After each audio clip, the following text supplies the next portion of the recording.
Assalamualaikum warahmatullahi wabarakatuh. Selamat pagi Bapak Ibu Kepala Sekolah Binaan. Hari ini Ibu akan menyampaikan materi daripada SPMI. Nah, Bapak Ibu, sejak tahun 2019 Kota Bengkulu, khususnya juga Provinsi Bengkulu, sudah menggaungkan sistem penjaminan mutu internal. Nah, SPMI itu tahun ini akan kembali menjadi kerja dan evaluasi dari BPMP, Badan Mutu Pendidikan Provinsi Bengkulu. Bapak Ibu, untuk kita bersama-sama menyikapinya, akan Ibu ulang lagi pemenuhan seperti apa untuk persiapan daripada SPMI kembali untuk tahun 2025 ini. Bapak Ibu, SPMI adalah sistem penjaminan mutu internal, yang mana sistem penjaminan mutu internal ini sangat bermanfaat agar terlaksananya mutu yang berkesinambungan. Bapak Ibu masih dengan yang lama ya. Nah, dan diketahui bahwa perlu kita ketahui bersama, Bapak Ibu kepala sekolah itu adalah sosok pemimpin yang visioner. Nah, yang mana diharapkan mampu membangun budaya positif sekolah, menciptakan kualitas pembelajaran, dan kepala sekolah juga merupakan teladan dan inspirasi bagi sekolah yang mereka pimpin di satuan pendidikan ya.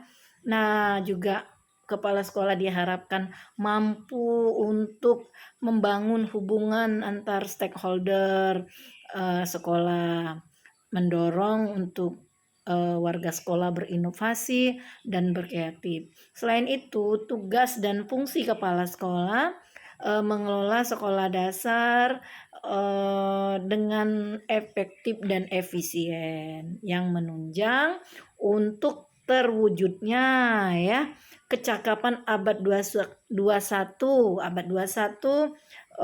kesuksesan dalam bekerja, yaitu kecakapan kesuksesan abad 21 yaitu yang meliputi dengan berpikir kritis ya. Ada 4 kecakapan abad 21, yaitu yang pertama adalah berpikir kritis, yang kedua kreativitas, yang ketiga yaitu komunikasi, dan yang keempat adalah collaboration. Nah, jadi kolaborasi Bapak Ibu kepala sekolah. Jadi kemampuan dan kecakapan kerja abad 21 itu yang pertama, kalau untuk berpikir kritis itu adalah Bapak Ibu guru, Bapak Ibu kepala sekolah mampu menganalisis dan mengidentifikasi permasalahan yang ada dalam pelayanan pendidikan ya, sehingga mampu memberikan solusi yang tepat yang untuk perbaikan daripada sistem pelayanan pendidikan. Nah, selain itu juga kreativitas. Diharapkan Bapak Ibu kepala sekolah mampu mengantarkan, mendampingi guru-gurunya dapat menciptakan suatu ide ya, yang untuk agar kualitas pelayanan pendidikan meningkat, mengelola menghargai banyak hal ya, menciptakan ide sehingga dapat bekerja dalam banyak proyek Bapak Ibu ya. Nah, terus Bapak Ibu guru dan Bapak Ibu kepala sekolah mampu berkolaborasi. Nah, dalam artian berkolaborasi itu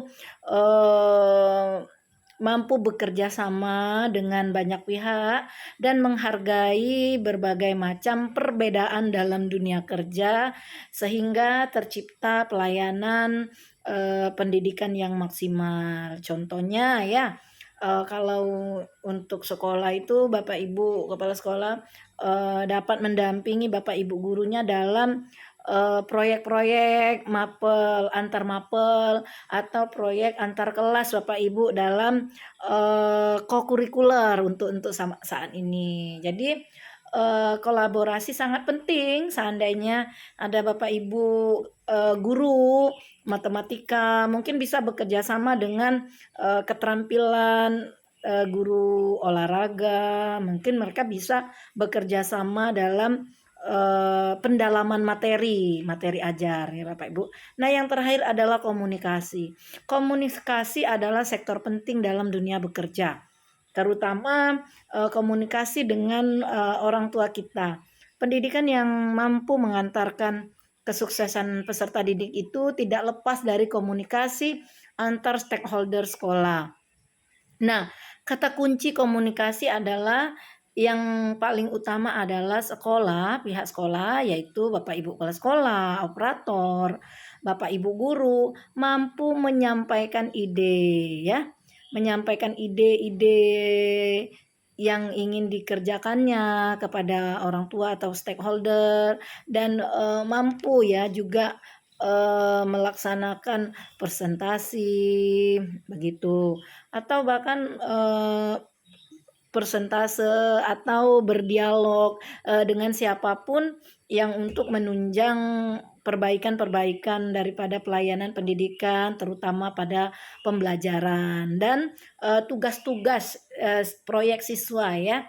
Jadi mampu mengkomunikasikan dengan baik kepada orang tua Bapak Ibu. Nah itu tadi adalah tugas, fungsi kepala sekolah yang merupakan, motivator, motor. Nah, kepala sekolah merupakan motor, motivator, visioner bagi suatu satuan pendidikan. Jadi Bapak Ibu kepala sekolah harus semangat ya.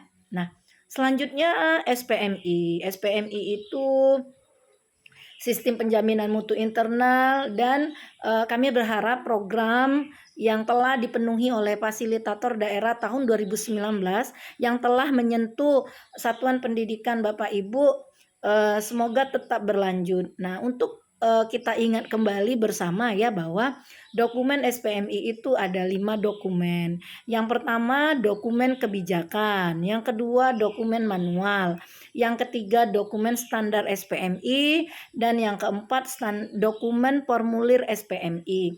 Nah, yang terakhir adalah dokumen pendukung SPMI. Nah, Bapak Ibu apa saja kemarin sudah saya kirimkan materi SPMI kepada Bapak Ibu kepala sekolah dalam grup pengawas pendamping ya.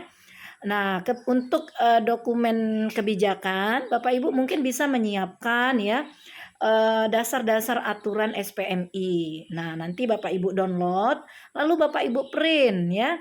Dokumen SPMI ini, kebijakan SPMI itu meliputi SK apa namanya, permen, peraturan tentang SPMI itu sendiri. Nah, ada namanya dokumen manual, manual SPMI. Apa saja? Yang pertama adalah SK SPMI yang menuangkan struktur tugas, mekanisme pelaksanaan SPMI. Mungkin ada alur SPMI, Bapak Ibu ya, ada struktur organisasinya dan ada mekanisme SPMI itu sendiri. Nah, standar SPMI, Bapak Ibu, standar SPMI itu adalah kumpulan yang akan kita penuhi menjadi standar merujuk pada standar pendidikan, standar penelitian, dan standar pengabdian masyarakat yang merujuk pada 8 standar SNP pendidikan, Bapak Ibu. Jadi apa namanya standar SPMI ini digunakan untuk mencatat semua implementasi standar berupa formulir penilaian kinerja, formulir ijazah, begitu Bapak Ibu ya. Nah, yang keempat adalah dokumen formulir SPMI. Jadi SPMI itu tercatat Bapak Ibu, ada formulir-formulirnya, nanti kita bisa download ya.